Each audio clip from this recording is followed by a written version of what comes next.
Welcome to the Standard of Truth podcast. In this podcast, Dr. Garrett Dirkmott and Professor Richard Leduc explore the early history of the Church of Jesus Christ of Latter-day Saints and the life and teachings of Prophet Joseph Smith. They examine the original historical sources and provide context for events of the past. They approach the history of the Church with faith, expertise, and humor.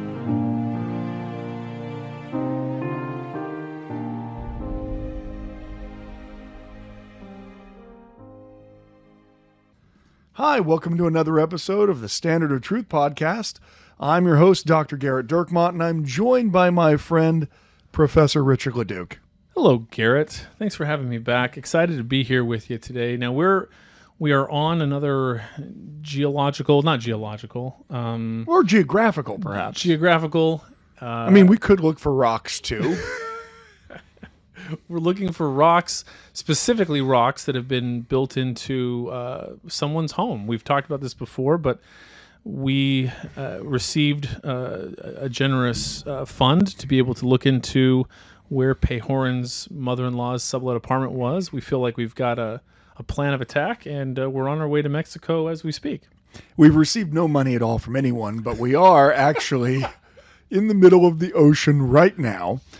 So if the cruise director happens to come on while we are sailing, and letting us know that there's going to be some Zumba classes, we'll decide whether or not to cut that out or in. But obviously, we're going to have to pause the recording because we've got to go to the Zumba class. We're going to be going. Why did I bring these hammer pants if I'm not going to go to a Zumba class? What's the point? So the audio quality is going to be poorer than usual. The content quality is going to be the same. Same level of content. So actually, to that point, Gary, first of all, just before we get too far off of the research that we're doing that we take very seriously, a friend of the show, Adam, sent me a message asking how this cruise was going, and I explained to him the purpose of the cruise, what it is that we're trying to do here. And I said, no, there's a couple things we don't know, but we do know some things. We know for a fact that Pahoran's wife was raised near a coast. We know that for a fact. We don't know how we know that for a fact, but it's something we know. I'm fairly confident it's in the Book of Mormon. I can't point you to exactly where that's at, but it's implied. It could have been part of the 116 pages. It's the Book of Lehi, which was well before Pahoran. But maybe they had a vision of Pahoran. Well, did Nephi or did he not see from the beginning? Okay, well, so you're saying he saw this apartment that we're looking for. Yeah, and so we know also as a fact that Pahoran, he ran into some difficulty.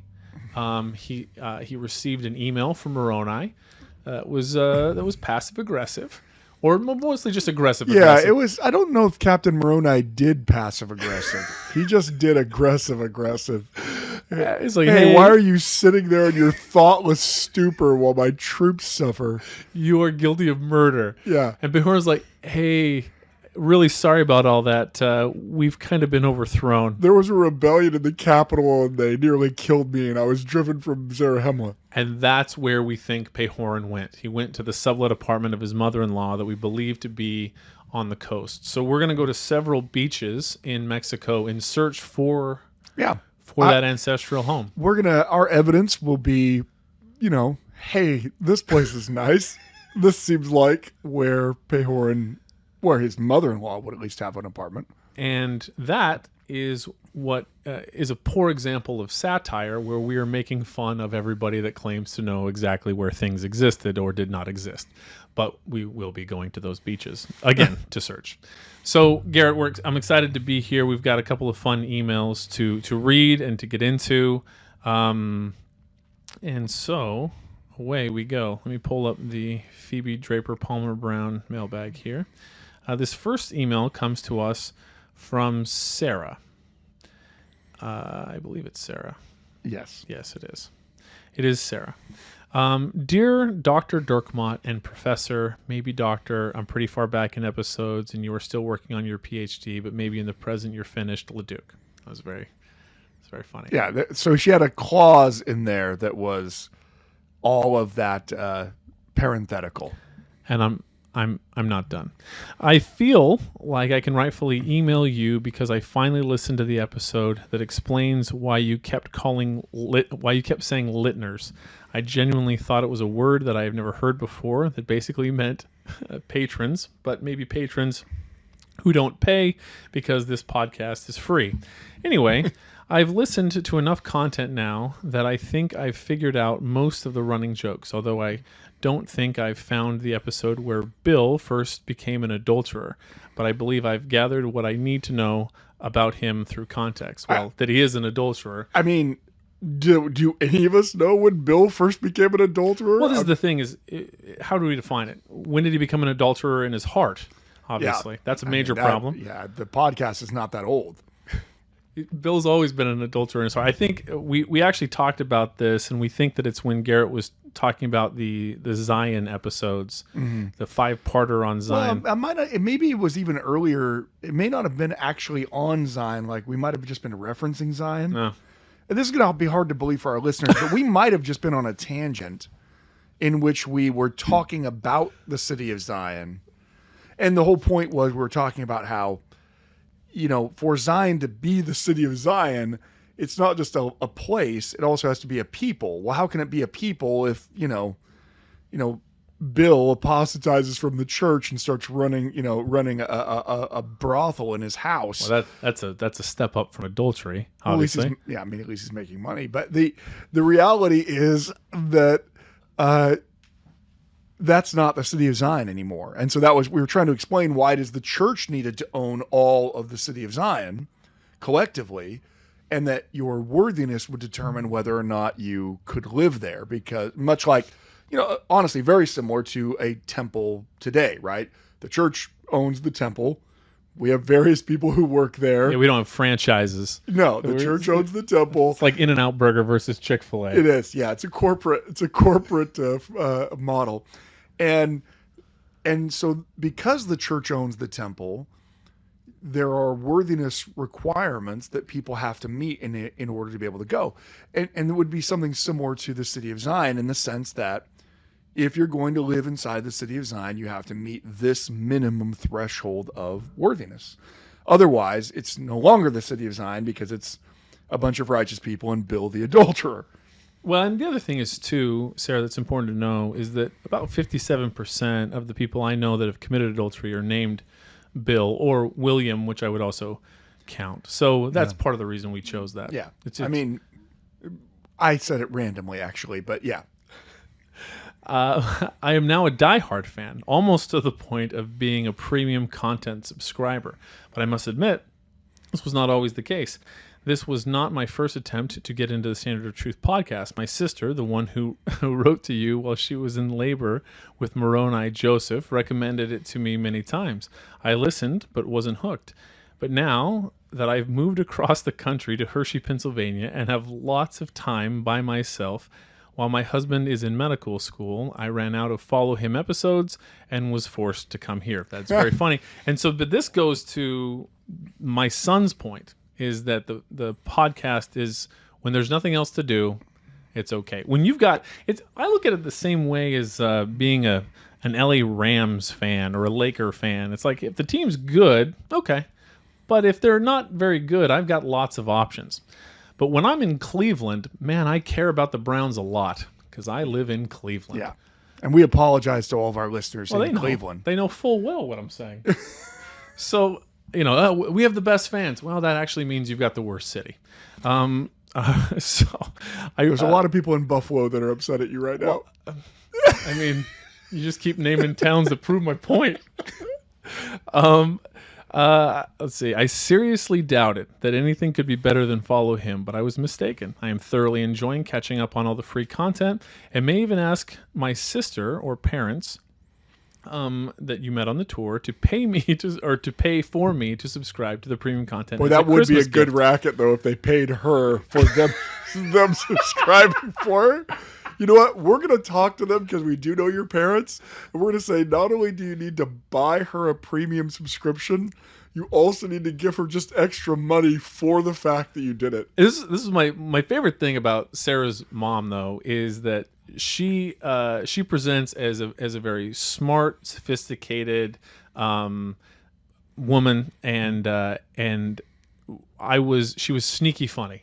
I wasn't expecting it because she comes across just very, as almost if there was an aristocracy, I mean, she would be upper crust. Yeah. And then she's Marie Antoinette.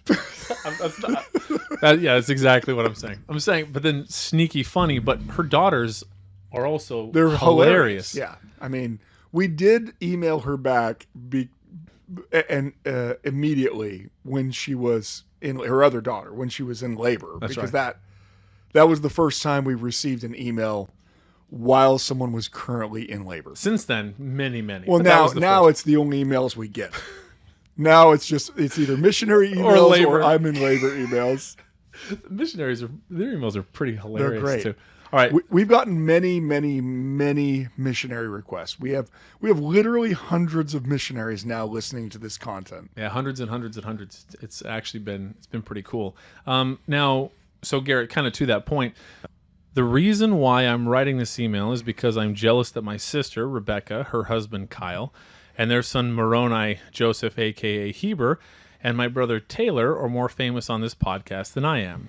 I mean, Rebecca and Kyle started the avalanche that turned into 5 episodes about Moroni, plus an addendum. I do hope to have my email read, but if this one doesn't make the cut, I will just have to wait and write to you again when I am in labor with my own currently unconceived baby on some day significant to church history. Now there's an asterisk there. To the baby? Well, to the currently unconceived baby. Yeah, so this is a good point. Let's read to the asterisk. There's a footnote to that. We read footnotes on the Standard Truth podcast. I had to specify that any future children are currently unconceived so that Rebecca and Kyle, and eventually my parents, I don't know if they listen right when new episodes come out, like I assume my sister does, don't think this is a pregnancy announcement in case you do read this. You know what, though? We should start doing pregnancy announcements on here. Yeah. If people want to get their email read, if you haven't told anyone yet that you're pregnant, it's like what a fun way to do that. We could be like a gender reveal. We'll do gender reveal. We're already doing bar mitzvahs. So this is kind of aligns we to did our Richard's party bar mitzvah. We announced it on the air. That's how everyone knows that Richard was bar mitzvah. We did. I got a bris at 38. All right. So then she asks for about significant days in church history. To that end, I guess I have one or two besides April 6th, May 15th, and September 21st. So when the church is established, when the Aaronic priesthood is established, and when Joseph finally is able to take the plates. Right? Am I close on those? Yeah, those are all right. I mean, do you want me to contradict those? I don't. Well, know no, I don't know anything about anything, so I'm guessing on those 3, but we're close enough. Yeah. Okay. Yeah. What other church significant dates would you recommend I aim to birth my future children on? Well, Garrett? look, if I had to pick a date that was one of my favorite dates in church history, it would be May 11th. May 11th, 1842. Yes. What's significant on May 11th, 1842? That's when John C. Bennett was excommunicated. Okay. So I think that's one of the most important dates in church history. I would do Philastus Hurlbutts, but the guy got excommunicated so many times. How am I supposed to know which one? It does give you which is the one that sticks. Yeah. So John C. Bennett just gets X'd once? Well, yeah. I mean, from our church, yeah. I mean, he gets excommunicated from other break-off groups as well, but I don't care as much about those. Okay, so now as a ballpark, then, so if we benchmark, May 11th, if the date you're shooting for is to have a baby on May 11th, yes, okay. Then the rule of thumb is your 266 days before that. So we're looking at August 19th. Okay, well, I think that we've ventured far afield of what we generally speak about on the Standard Truth podcast. Well, I'm just saying, if you want a special day, that's how you do it. 266 days. Okay. Well, what else does she say? She goes on to say, like I said, I'm a newly huge fan of the podcast. And was even brave enough to share and recommend it on Facebook. Oh boy. I still haven't actually checked to see if there are any mean comments on my post because I have an unfounded fear of anti-Mormon internet trolls. But I hope that more people will start listening, aka littening, to the podcast because it has strengthened my faith and bolstered my church history knowledge exceedingly. Well, first, let me just stop there for a second. I can answer the question for you. Yes, someone has posted something antagonistic to your Facebook. I don't know your Facebook post. I'm not Facebook friends with you, but I can guarantee someone has. Have we mentioned the Daryl Strawberry bit here? I think we have before, but it bears, it bears repeating. Yeah. So just to explain. Yeah. That. So there's an old Simpsons where they have a softball team for the nuclear plant, and Homer's one of the better softball players on it because he's the Homer, the traditional dad guy, and the Mr. Burns decides that he's going to win because he makes a bet on the game. So he brings in a whole bunch of actual Major League Baseball player all-stars as ringers. So Homer shows up to the game, and there is Daryl Strawberry, back from when the Mets won the World Series. I mean, Daryl Strawberry was amazing. He's incredible. And this is the conversation that ensues. Homer says, well, you're Daryl Strawberry. He's like, yeah. He's like, well, you play right field. He's like, so? He's like, well, I play right field. Yeah. Well, are you better than me? And Daryl Strawberry says, well, I've never met you, but yes. And he doesn't know Homer at all, but yeah, he's better at right field. And I haven't read your Facebook post, but yes, if you ever post anything positive about the church ever, for any reason ever, you will have someone post something negative. Guaranteed. One of the things we actually received another email. Speaking of anti, we're not going to be able to get to it here because we're going to read a missionary's email that had a bunch of questions. But maybe next week we'll be able to get into it, talking about kind of some of Garrett's responses when he was on his mission and kind of how that went. Those were pretty funny. But we'll save that for another time. Thank you for sacrificing your time and the time of your crack research staff. That joke also took me a minute to figure out, to record and minimally edit the podcast. I really appreciate the information and your testimonies, and I've already recommended it to a future missionary, and then she gives me the missionary's email that I send it to her. So thank you again, genuinely, Sarah. Sarah, so great to finally get you caught up with the rest of your family as being mentioned on the podcast. Now, are there any other siblings that we haven't mentioned that maybe now are going to email us and say, hey, what about? I don't know, but we're fans of the entire family, and so we're glad that they are, at least if there are others that don't listen, we're less fans of them, obviously. Yeah. But of at least 5 of the family members, we love them. And to that extent, also their husbands. Yes. So 7. All right. This next email here comes from a missionary. Comes from Elder something. I do not have it. I will find it when Garrett starts answering the questions. Okay. Standard of Truth boys. That's funny. I would like to start by thanking you. I've learned so much from your podcast. I've only been listening for about 3 months, but it's quickly become my favorite. I love your humor, and your words make me feel the Spirit and inspire me to learn more. Because of you, I have developed a deeper appreciation and desire to learn about church history. Thank you for all you do for your listeners and your audience. He wrote listeners. That's hilarious. My job makes it quite easy to listen to a lot of episodes during the workday.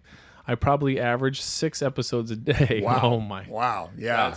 You need to get into a 12-step program. That is. Well, in Russia, that's what they do when they send people. Yeah. We think maybe this will make you talk. We're going to play Standard of Truth on a loop. Play it. Go see, and you tell us everything. I think that's probably what happens. They give him a gun. They give him 1 bullet. You can shoot me, or this thing's on a loop, or you can shoot the radio that will continue to play. Going to yourself, but that's less dark. I quickly finished all the Joseph Smith and the Restoration episodes, and I just have some of the free episodes left.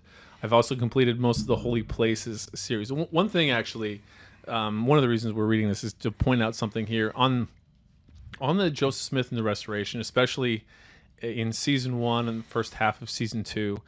There is a lot of really meaty content in terms of theology and philosophy and doctrine and history relating to all of our Christian brothers and sisters. And so those are ones that I recommend for missionaries especially to listen to those several times and really try to gain even better understanding. But anyway, to that point, I've also completed most of the Holy Places series.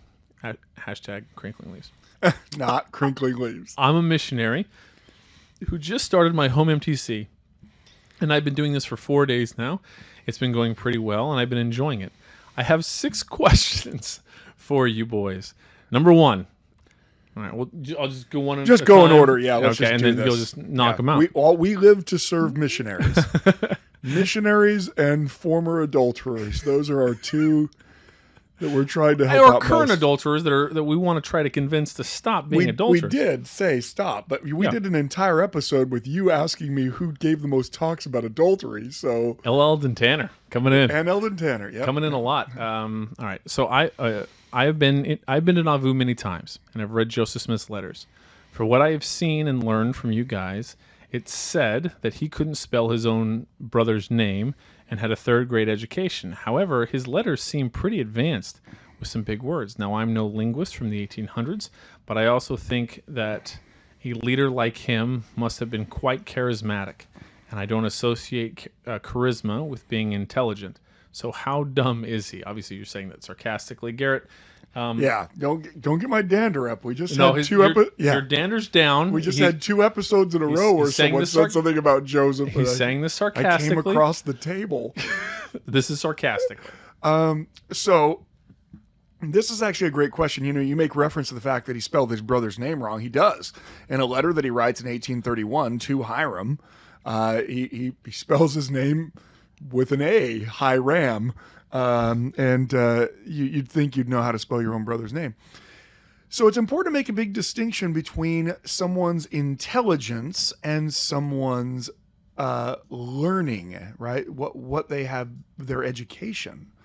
You can have incredibly intelligent people that don't have access to formal education, who then, as soon as they get access to it, crush it.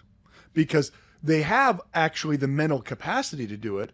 What they don't have is the money to pay for a tutor or a teacher in order to kind of tap that potential that they already have. So we shouldn't confuse Joseph Smith's lack of formal education, or as Jonathan Hadley said in the Palmyra Freeman, that Joseph was, quote, very illiterate in 1829. We shouldn't confuse the fact that Joseph is not formally educated with the fact that Joseph is unintelligent. Those aren't the same things. Now, what I do think is actually something that's more difficult to gauge is how exactly Joseph's interaction with the angels, with his multiple revelations from God, how that actually does provide him increased knowledge that kind of spreads out to the secular, not just to the spiritual knowledge that he gains. And I don't really know how we would measure that. I mean, it's clear that even after he has dictated the text of the Book of Mormon, 2 years later, he's still spelling the word church with an I, and he's still spelling his brother Hiram's name with an A. But then you contrast that to Doctrine and Covenants section 132 even, which is just, it's some of the most beautiful, flowery language. Super deep, yeah. And he made reference specifically to his letters. So one of the first things to understand, the first caveat is Joseph being uneducated is not the same thing as Joseph being dumb or unintelligent, right? So uneducated means you haven't been formally trained, and that's the reason why you're spelling all kinds of words wrong. But it's not the same thing as being a dim bulb on the tree, so to speak. Second of all, Joseph undertakes Joseph was the original self-help guru. Okay. He undertakes a massive self-education initiative from the beginning of his time with his meeting with the angels and with his powerful revelations. He's receiving revelations that, for instance, tell him to seek out of the best books, knowledge. And so Joseph really does this. In early Kirtland, they are going to hire a professional Hebrew teacher to come teach them Hebrew. And they're going to go through the entire course as a school of the prophets. And Joseph's going to get a certificate. He's going to graduate from this Hebrew course. And, at the same time, he's still spelling church wrong. But I mean, he is certainly attempting to better educate himself. And one of the ways he is clearly doing it is he appears to be a voracious reader. He seems to have read all kinds of things. And his library of books that he owns in Nauvoo are quite extensive.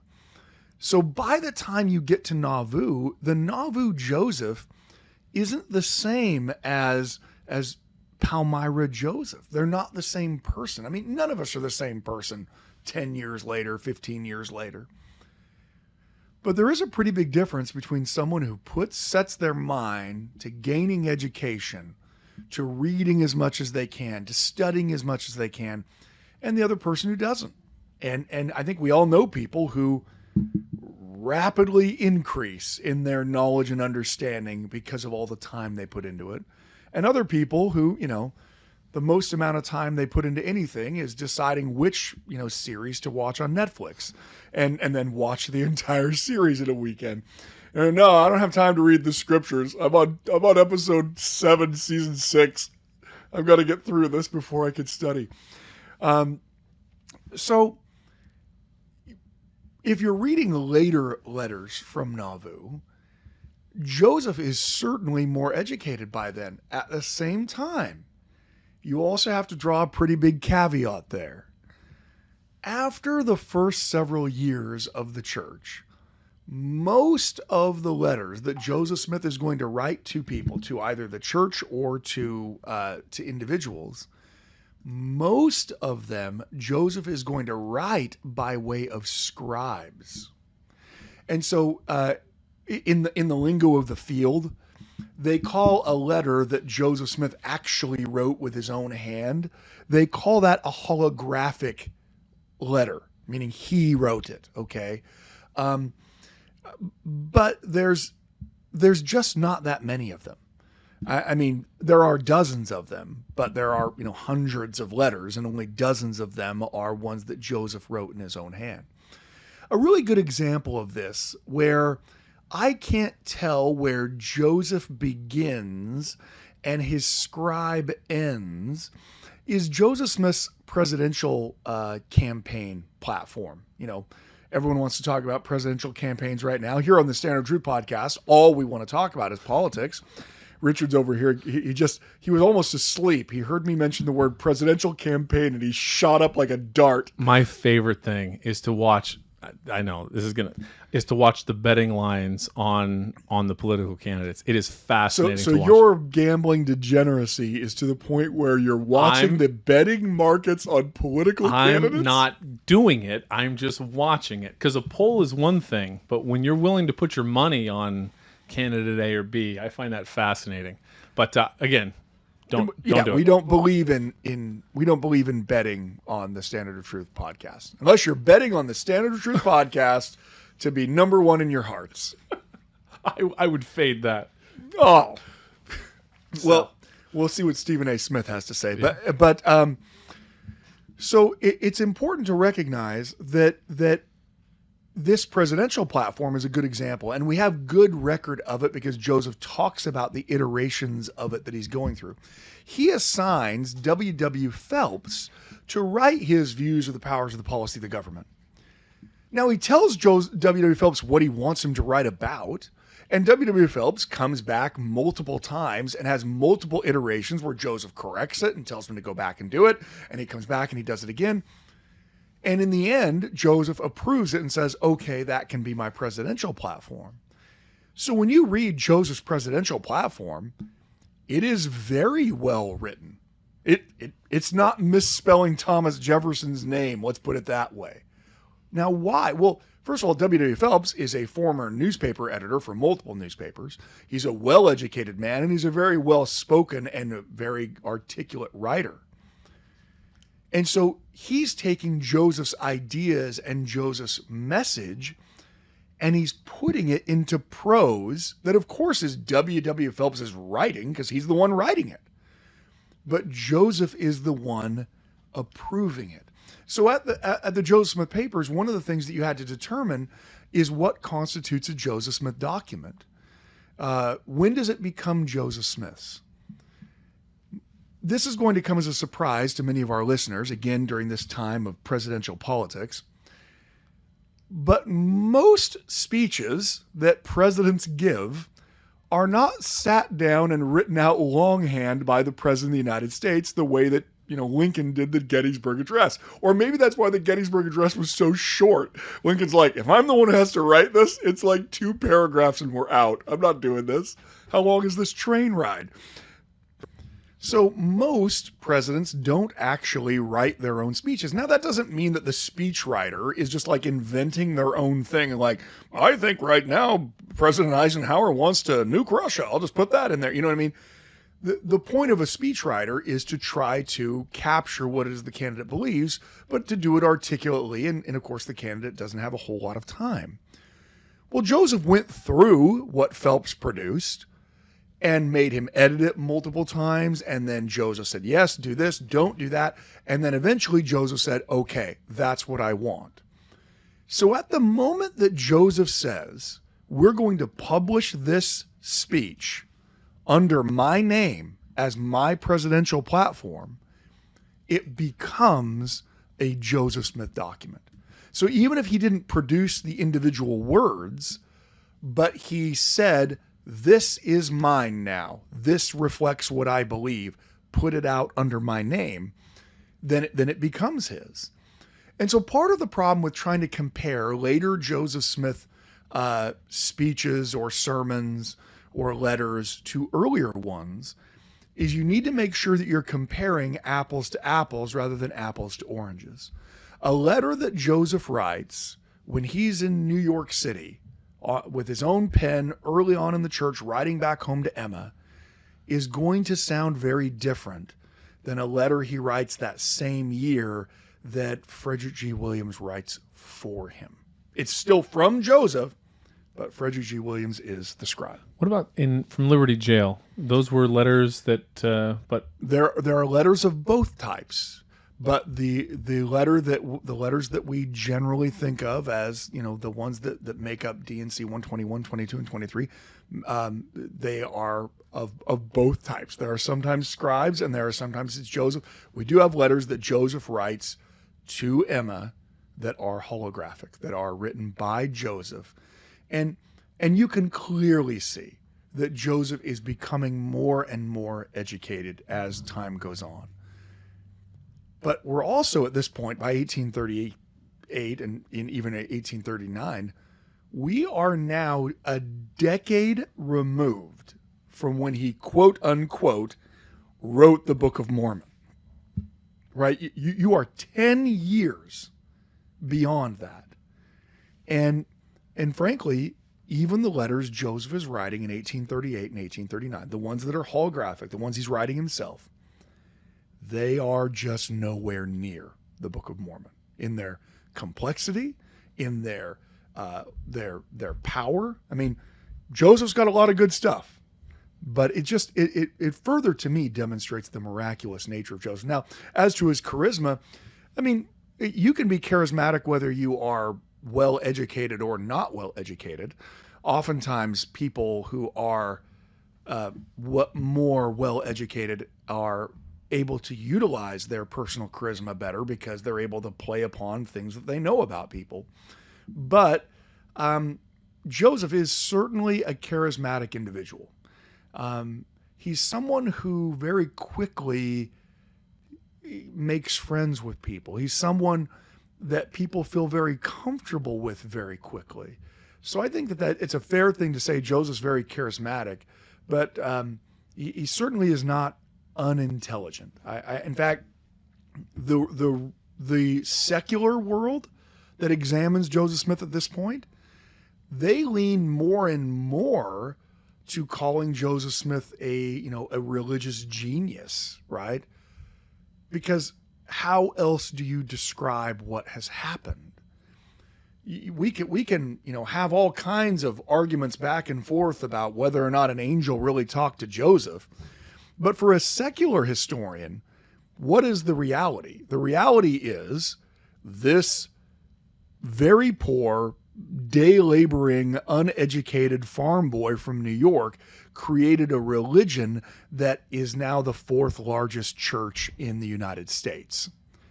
That is impressive, regardless of what. I mean, you can hate Mormons all day long.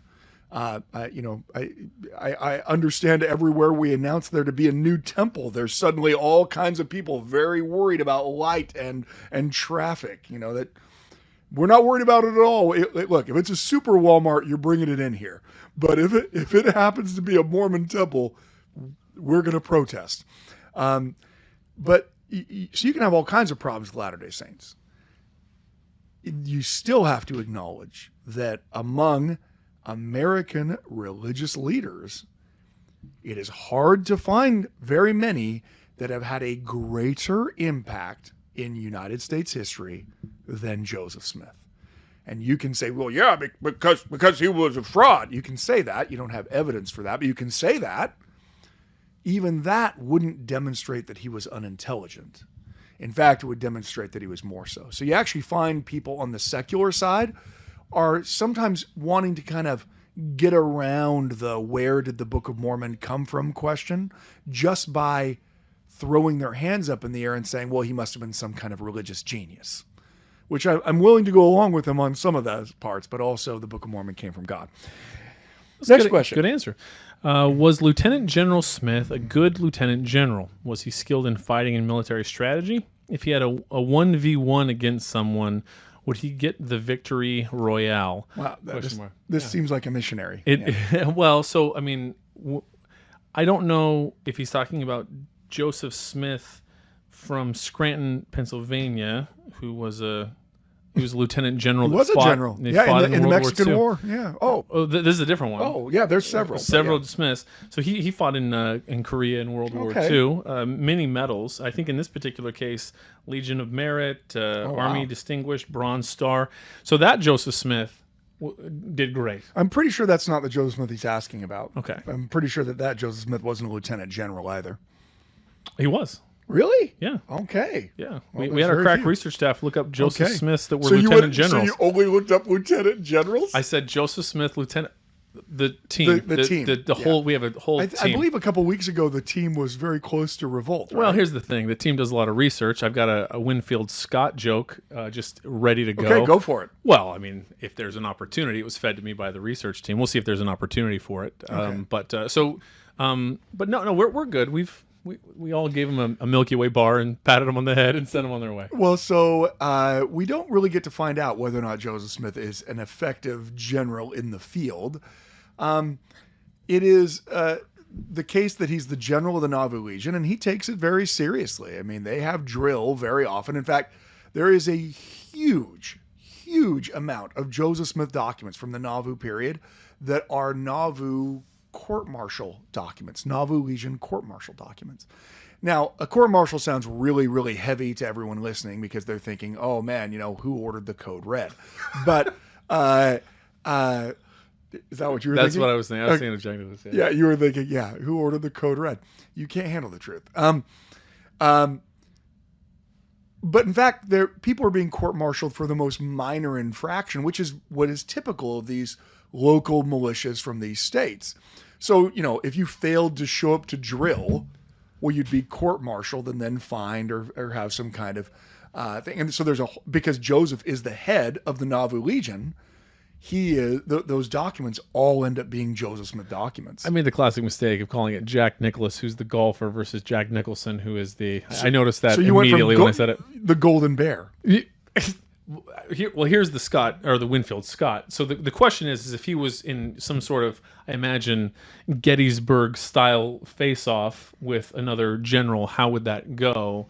And one of the most renowned in that period was Winfield Scott. And the reason I like it is because his nickname is Old Fuss and Feathers. Yes, Winfield Scott, who, if at some point on the Condemned to Repeated episodes, we will make it all the way to the Mexican War, in which Winfield Scott will end up being the overall American commander that will capture Veracruz and then march on Mexico City.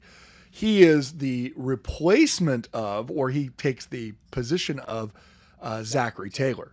Zachary Taylor, after the Battle of Buena Vista, is so popular that James Polk actually makes, now again, this is going to be hard to believe that a politician would make a political decision during the middle of a war. It's never happened before, but in the Mexican War, Zachary Taylor was so popular that it's believed that Polk deliberately assigns the invasion of Mexico to Winfield Scott because Taylor was from the opposite political party. That wouldn't happen. Well, so he's a Whig, right? Well, so what's the funny part is Winfield Scott eventually becomes a Whig He's a Whig too. too. Yeah, he loses his presidential bid. Yeah, he doesn't win. Pierce, right, or whatever. He doesn't become president. But, again, hard to believe that a president would, during a war, make a decision that had any other basis than what is best for the war and for the country. Has that ever happened? I don't know that. Well, maybe this one time. Yeah. So look, James Polk, at one point in American history, decided to appoint a general not based upon their skill, but based upon he was worried about the next election. It turns out Winfield Scott actually did a great job with his appointment, and his men referred to him as Old Fuss and Feathers. He was an hard man. Hard man. Yeah, he reaped where he did not sow. So what's great about that? I gave Garrett 0 heads up, 0 prompt on anything Winfield Scott related. That's pretty good, man. That's impressive for you just to go chapter and verse on Winfield Scott. Well, Winfield Scott is, near and dear. So the question of how good he is, I mean, look, he takes it very seriously. But of course, there's all kinds of people who take drill very seriously, and you don't know how they are going to react when they're actually being shot at. Joseph, in fact, the fact that he takes the Nauvoo Legion so seriously is actually one of the things that causes non-Latter-day Saints in surrounding communities to become even more worried about the Mormons, so to speak, right? Because here you have this clearly powerful religious leader with thousands of men under arms. And of course, you then get the conspiracy theories, right? You get well, Joe Smith's gonna order that Nauvoo Legion to start killing everybody. And that's my conspiracy voice. Yeah. But, and we talked a little bit about this when it came to the Latter-day Saints celebrating the 4th of July. The very fact that they used the Nauvoo Legion to have these massive 4th of July celebrations was actually used by their enemies to say, look, see how powerful they are? I can't believe that you're allowing the Mormons to become so powerful. Look, they have their own army, even though that army was from the charter from the state. It's not like they just went and invented their own army. They had a city charter that required them to have a militia, or at least allowed them to have a militia, and they did it. But let me share with you from 1841 celebration, one of the accounts. This is from the Nauvoo Legion records. The Legion was called out to celebrate our national independence, and the 4th being Sunday, it was reviewed by, they're saying they did it on the 3rd instead of the 4th.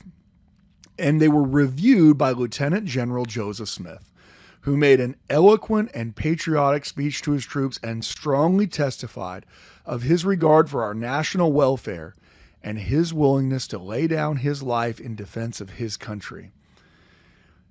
Joseph declared, I would ask no greater boon than to lay down my life for my country.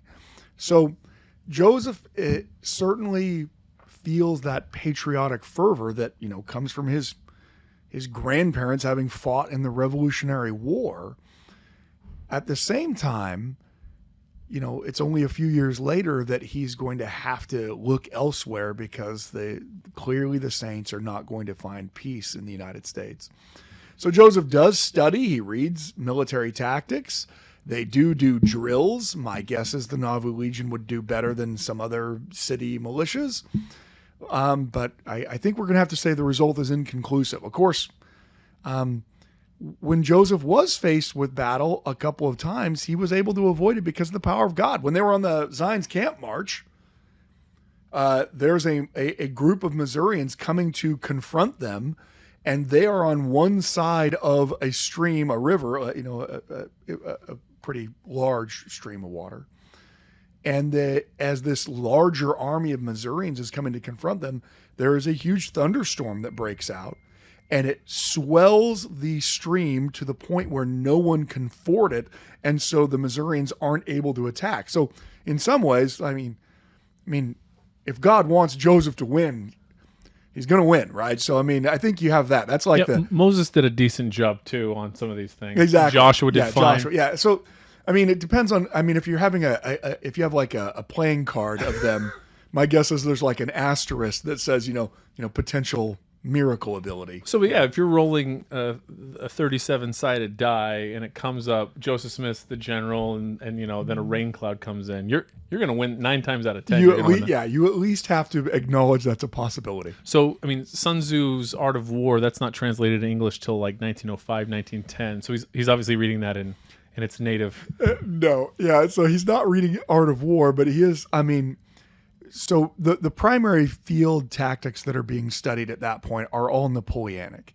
So the Napoleonic Wars, they complete in 1815, and frankly, every other military commander in Europe and in America, they're trying to study those things. And Joseph seems to have a fairly good understanding of those things. So I don't know in particular what he's studying, but he certainly is. He certainly has read some things that have helped him, understand the idea of tactics and things like that. But it's a fun question, but it's also one of those counterfactual history questions that you don't really know the answer to. So, not for now, but I'd love to know then where Napoleon got his strategy, where he pulled that from. That sounds interesting. If everyone's just you said that people are always fighting the last war, right? But here Napoleon is doing something brand new from Frederick the Great, basically. Okay. So Frederick the Great is going to be the one who professionalizes modern European armies, and he's so successful in doing it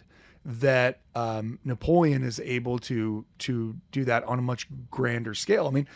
Up until the Napoleonic Wars, in general, armies were very small.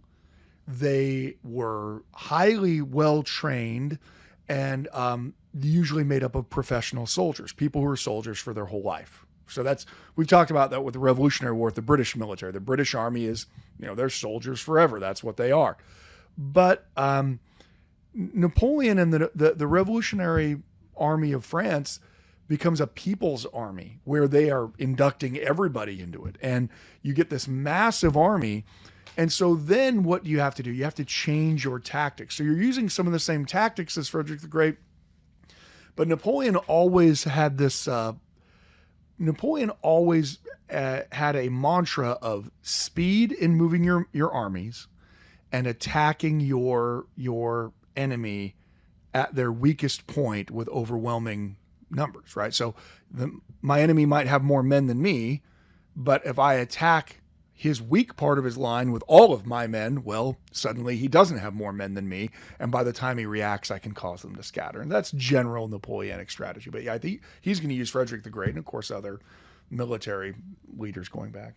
We're going to get to Napoleon relatively soon in Condemned Repeated. This is a tease on the I'm premium. a little worried about it because we're primarily focused on American history. But what if I start going off on Napoleonic War tangents? Well, people cry out. We've got Jonathan out in France, who's not a member. He cares about the French from Quebec. So just so many French listeners that we're excited. We have tens of tens. All right, this next question. How much money did Joseph Smith have when he died? I've heard online, I assume through some subreddit or Yeah.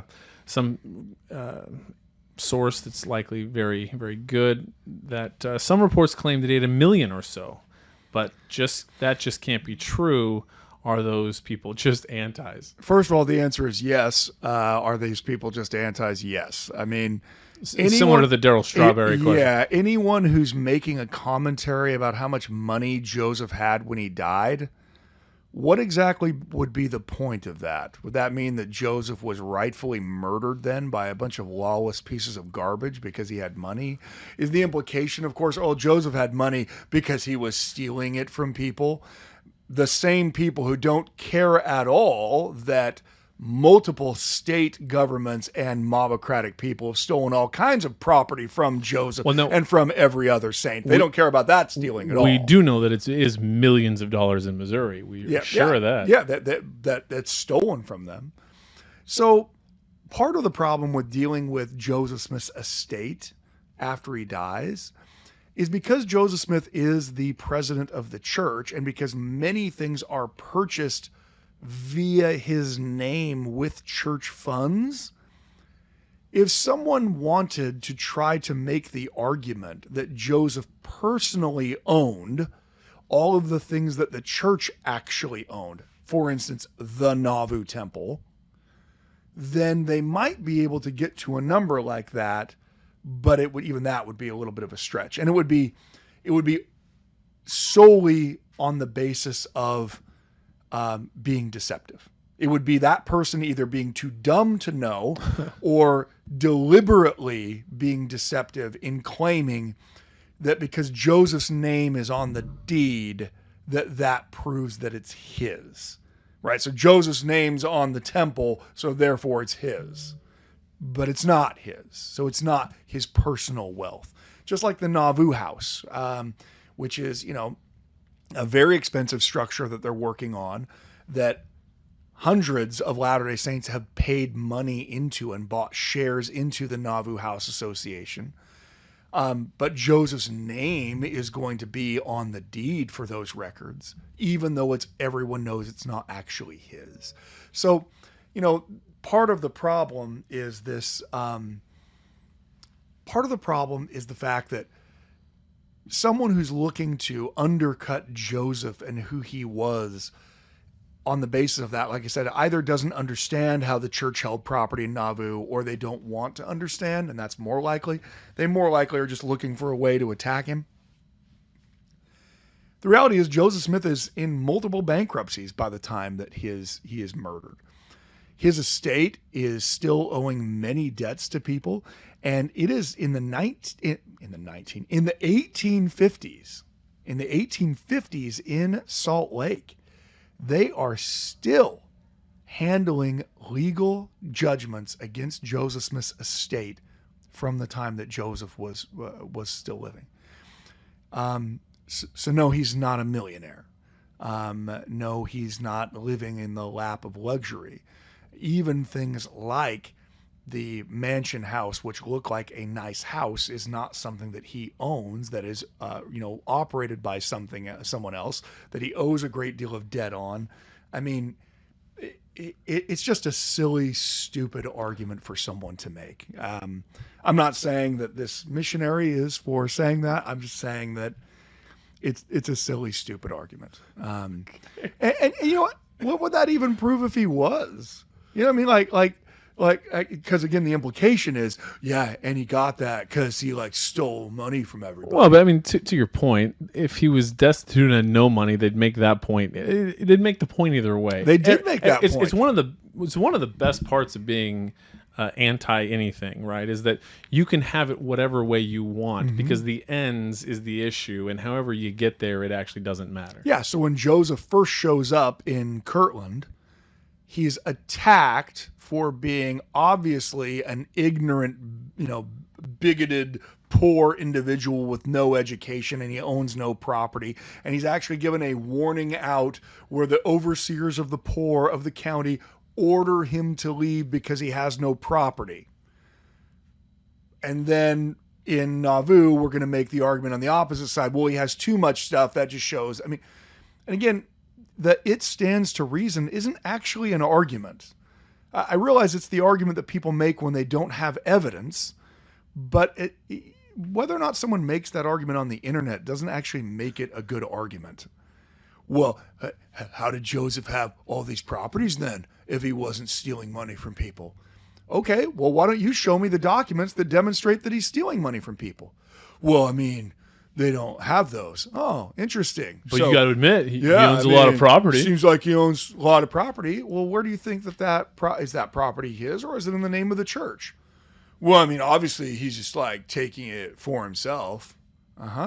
Obviously, because you just figured this out on your own. This is your own idea. Do you have any evidence at all other than the fact that you're just trying to find a way to attack him? And back to Richard's point, when you're antagonistic towards a group or a people, whatever they do, you take as evidence of what you already don't like about them. So if Joseph's poor, it's a demonstration that he's just lazy and indolent and unwilling to do anything. If Joseph has property, it shows that he must be stealing from people. If Joseph is someone who's caught up in a lot of lawsuits, that just proves how dishonest he must be with people. And if Joseph ends up winning those lawsuits, then you turn around and say that's because those Mormons are paying people off. I mean, the reality for antagonistic people is they're not trying to get to the truth no matter what they put as their handle on X.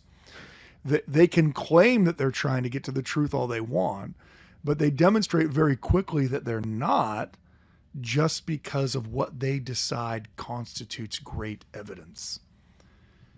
Do you have PhD historians that are claiming Joseph Smith was a multi-millionaire when he died because he was stealing money from all of the church? Oh, wait, you don't. So why don't you have that? It's very simple. It's not because every historian of American religious history is too stupid to figure it out. It's because every historian of American religious history knows that that's a terrible argument. So they don't make it. The reason why someone on YouTube makes it is because they don't care that they're making a terrible argument. They're making the argument because they're trying to hurt people's testimonies, not because it's accurate. Great answer, Garrett. Coming in hot Sorry every that. time. And, Elder Hunt. I've got a problem. I need to. You do. I get triggered, I think. You really do. And it is Elder Hunt. That is the missionary that. You looked it up to figure it out. I got our team on it. They looked it up. I mean, somebody somewhere. Our team. Our team of. I like how we try to convince people that there's many people that are part of this operation. Hundreds of people that we have on our crack research staff. This next question, the next is he asks for access to the premium, which has been granted as he's serving a mission in Ecuador, or will be. It's very exciting. Now, here's one, Garrett. This is a good one. How has the radical teachings of Joseph Smith and the church affected society and the teachings of the general Protestant world today? For example, today most people believe that almost everyone is getting saved. Is that a byproduct of what we believe, or is that just how society has moved? Well, it's much more the second one than the first one, I'll tell you that. Look, the vast majority of Americans don't even know what they believe. The vast majority of people that consider themselves Christian and religious know the basic tenets of what they believe and nothing deeper. So when you say they don't know what they believe, I mean, they have particular beliefs, but those beliefs might not in any way be tied to the church that they're attending. Right. So for instance, you can find all kinds of Christians who will say that they are going to be with their wife or their husband in heaven. That, I can't wait to be with my husband again in heaven. They'll say that, and they'll believe that. But if you were to go to the actual religious teachings of the denomination they belong to, though they would spell it out very clearly, that marriage doesn't exist in heaven. So someone can say, you know what, I'm finally happy that I met my spouse and we're going to be together for eternity, even though they're not Latter-day Saints. They can say that, they can believe it, but their religions don't believe that. So when you say society moved, yes, society moved in a great way towards everybody going to heaven, but that's certainly not what even their religions believe. You do get a much watery version of Christianity from many non-denominational churches, or even denominational ones now, where they will not focus on who is going to hell. You don't talk about hell like you used to. And back in the day, everything was everyone's going to hell. It was going to scout camp and you're all invited. It was everybody's going to hell. Now the focus is much more on the fact that people are saved, with very little discussion of the corollary to that is, how are you saved? Well, I've accepted Jesus as my Savior. Okay, so how were you saved? I accepted Jesus as my Savior. Well, let's do some simple math. How many people have accepted Jesus as their Savior? And it's not even 50% of the world.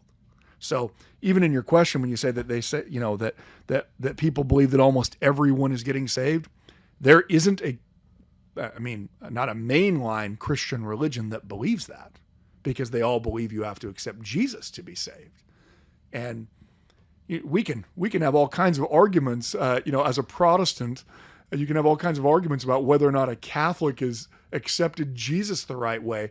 But even if you accepted all of the Catholics in that religion, you still have billions of Hindus and Confucianists and Buddhists and Muslims. They haven't accepted Jesus as divine. So what I think you're recognizing more so, Elder, I can call you that now, right? Well, soon to be Elder Hunt. He hasn't. I thought he said he started the home MTC. You're right. He did start home MTC. Yeah. Right. Why are you trying to take away his missionary? His bona fides? Yeah.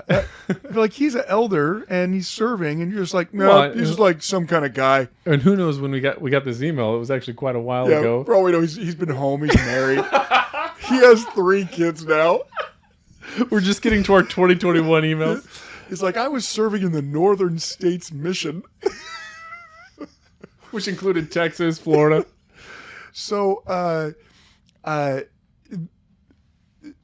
it feels like that when you have conversations with your average Christian, because your average Christian is focusing on the idea that, we're all going to be happy in the next life. Oh, and I also believe in God. And, President Oaks had just barely made a posting about this, about why organized religion matters. And so I do think you have a societal movement towards, hey, God loves everybody, so everyone's going to be fine. It doesn't matter what you believe.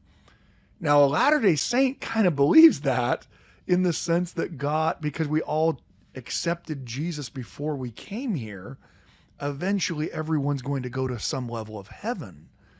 But that is not, theologically speaking, what Christians believe.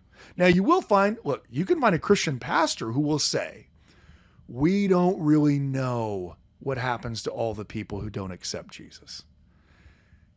I always feel like when I meet a pastor like that they're not being completely honest to me. Well, so I mentioned the story of my flight talking to the Baptist preacher and his wife.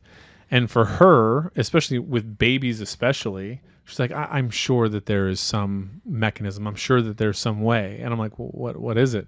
Oh, I don't know. And it's like, boy, that's a lot of people. It's a lot of people to not babies. Know. And I actually do like the idea of, in terms of the rising generation, fairness is something that is incredibly important to them. Like fairness is like the most important thing. As long as it benefits them. For sure. Everything is to be exactly equal as long as I'm the one who benefits from it. Right. They're all Snowball from Animal Farm, yeah, or Napoleon.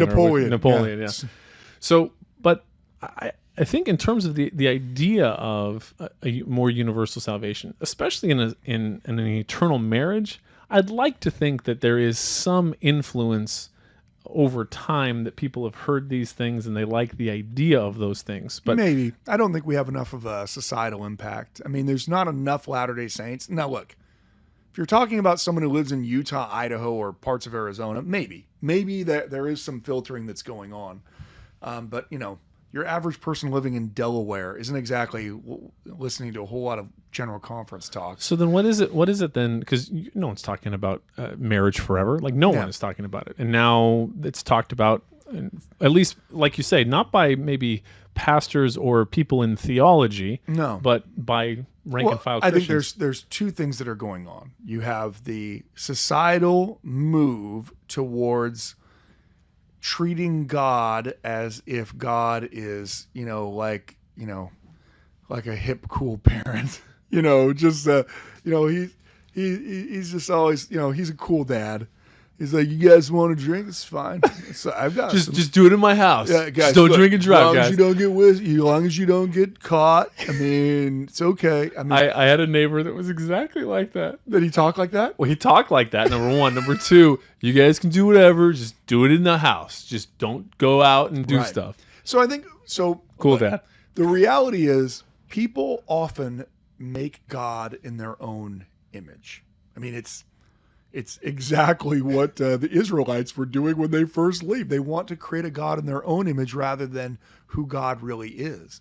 It was the main point of Albert Schweitzer's book, The Quest for the Historical Jesus, is that people create an image of Jesus in their mind, which actually reflects what they believe, not what Jesus actually taught or who Jesus actually was.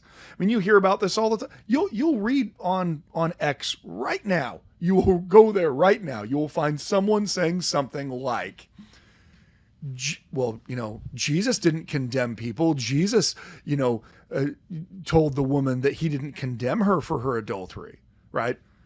Okay, it's kind of what Jesus says. What does Jesus also say? Do it no more. Go thy way and sin no more. Not, you know what? This is totally fine that you did this. You can do whatever you want. Does it make you happy? Because that's all that really matters. I mean, it's pretty hard to find a place in the New Testament where Jesus says, and behold, I say unto you, if it makes you happy and it's kind of popular, it's like totally okay that you do it because like everyone else does it. I mean, if you really look at what Jesus says, he really says the opposite, right? There will be many that say unto me, Lord, Lord, at the last day. And that suggests that even believing Christians who think they've got everything right, who are desperately doing everything they're supposed to do to go to heaven, that even they're going to be wrong. Anyway, so the point is, as Schweitzer pointed out,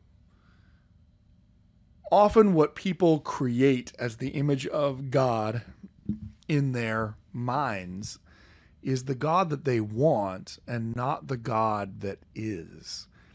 And not to sound too much like a Calvinist, but hey, I'm more than willing to agree with you that marriage can exist in heaven.